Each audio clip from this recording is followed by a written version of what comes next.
Well, work for me really does begin at home, so it's usually the first thing that I look at is actually the weather, so to get an idea of what's occurred overnight, and I guess have a look at the forecasts from yesterday and how they stacked up for today. So from there the mind starts ticking over. There's a lot of people that rely on the weather in their jobs, whether they're fishermen, whether they're pilots, whether they're farmers, or whether it's a mum putting out the washing and wanting to know what time she should get it off.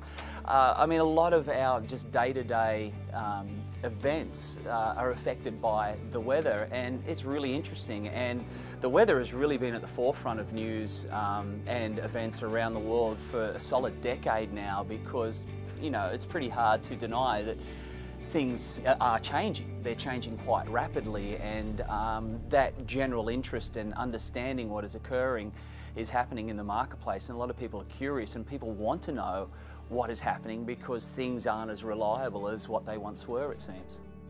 I only ever really get nervous if I'm doing something completely different. I think, yeah, the nervous system settles down, you know, after you know, with anybody. I mean, I think it's the same with anybody, no matter what you do in your workplace. If you're doing something over and over again, you know what you're doing. But if you start that new job or you have something different, you know, the butterflies go and you may be a little more tense, or, you know, a little more focused on trying to get it right. And the same it's exactly the same for changing something on the air in front of the cameras. So, you know, it just becomes a job. I didn't plan to be a weatherman. I mean, it wasn't something that I put down in my list of job possibilities. It was all from accident, and it was all from trying to understand the weather to make my life a little bit better. And so even if I didn't have this job, if I had another job, if I was a mechanic, if I did whatever, I'd probably still be looking at the weather almost as much as what I do on a daily basis anyway.